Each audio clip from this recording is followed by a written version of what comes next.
Something is standing at the end of the hallway. You don't know how long it's been there. You just know that a second ago, that spot was empty, and now it isn't. The flashlight in your hand won't hold still. Somewhere below you, in the darkness, something seems to drag across concrete. Slow, patient, like it has nowhere else to be. Then, from a doorway you've already checked, a voice, small, almost sweet. Hello. No child is supposed to be in this building. Not anymore. Welcome back to the Horror Chronicles. Tonight we're walking through one of the most famous haunted locations in America, Waverly Hills Sanatorium in Louisville, Kentucky. Its history is real.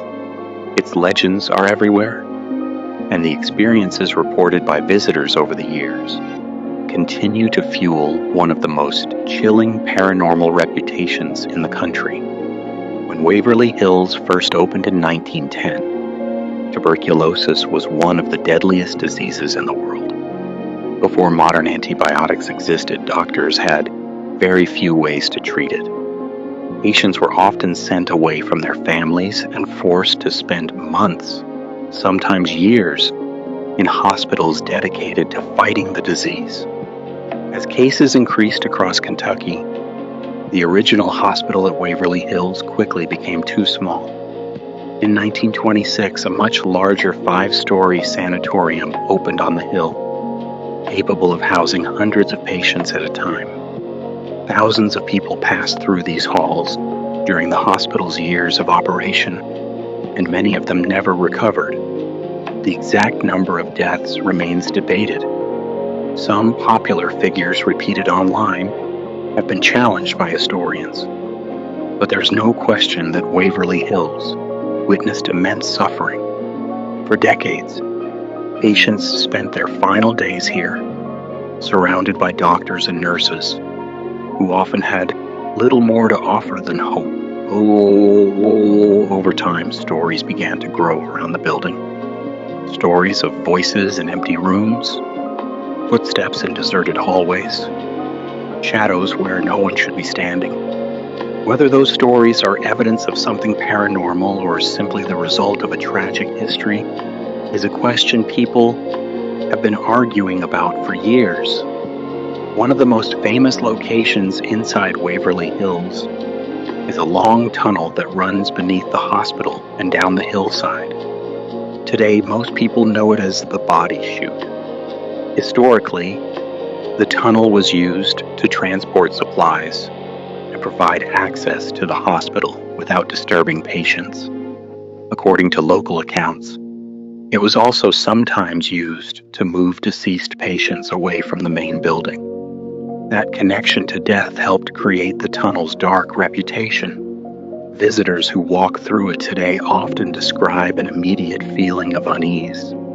Some report hearing footsteps echoing behind them. Others claim they feel sudden cold spots, or the sensation that someone is following them through the darkness. Investigators have spent years attempting to document unusual activity there. While no explanation has satisfied everyone, the tunnel remains one of the most talked about areas of the property. But if there's one place inside Waverly Hills that makes even skeptical visitors stop and pay attention, it's room 502. The legend surrounding the room dates back to the 1930s. According to local stories, a young nurse working at the hospital died after experiencing a personal tragedy. Versions of the story differ, and historians have never confirmed all the details. Some accounts claim she took her own life inside the room. Others place the event elsewhere in the building.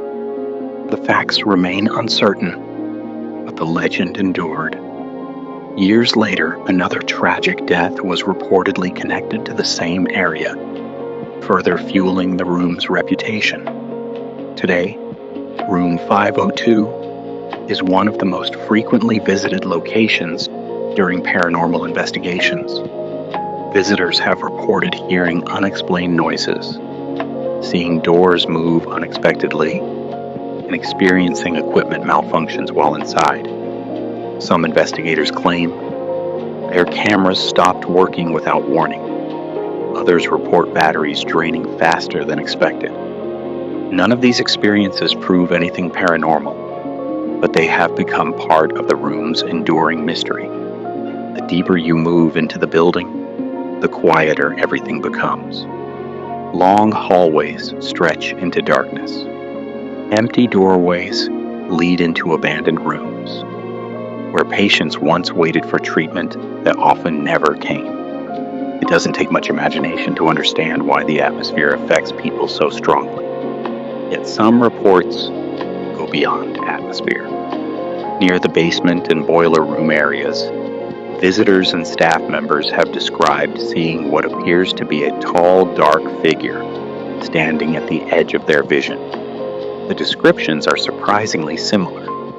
A shape darker than the surrounding shadows, motionless, watching, and gone the moment someone turns to look directly at it. No photograph has ever settled the debate. No investigation has provided a definitive answer.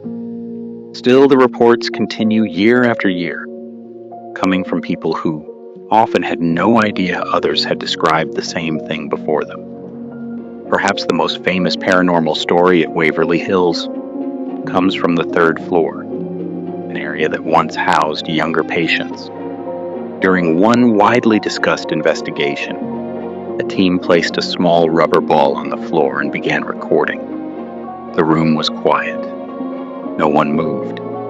According to the investigators, the ball slowly rolled across the floor on its own. Skeptics have suggested there could have been a slight slope or another ordinary explanation, while believers point to what happened next.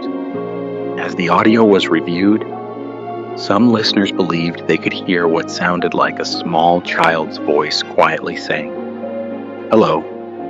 The recording has been analyzed countless times, yet no explanation has convinced everyone. Whether it's evidence of the paranormal or simply the power of suggestion, it remains one of the most talked about moments connected to Waverly Hills. Stories like these have drawn investigators, historians, skeptics, and thrill seekers from around the world. Some leave believing the building is genuinely haunted. Others leave convinced every experience can eventually be explained. But almost everyone agrees on one thing: Waverly Hills has an atmosphere unlike anywhere else. Now imagine you're standing in that same hallway after sunset. The building is silent. Your flashlight is the only source of light. Every doorway opens into darkness. Somewhere beneath your feet, the long tunnel disappears into the hill.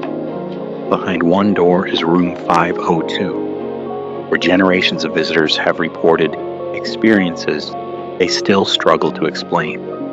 Down in the basement, countless people have claimed to glimpse a figure that vanishes the instant it's seen. Then, from somewhere farther down the corridor, you hear it. A soft sound, almost too quiet to notice. A rubber ball rolling across the floor. You freeze. Every instinct tells you to look, but another part of you isn't sure. You want to know what's waiting in the darkness. And then, from the end of the hallway, a small voice breaks the silence. "Hello?" Whether ghosts truly walk these halls is something no investigation has ever proved. The history of Waverly Hills is undeniable, and so are the countless reports from visitors, former employees, and paranormal investigators who insist they experienced something they couldn't explain.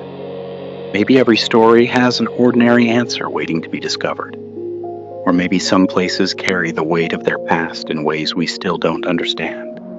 Whatever the truth may be, Waverly Hills Sanatorium remains one of America's most fascinating and mysterious locations, where documented history and unexplained experiences continue to blur together.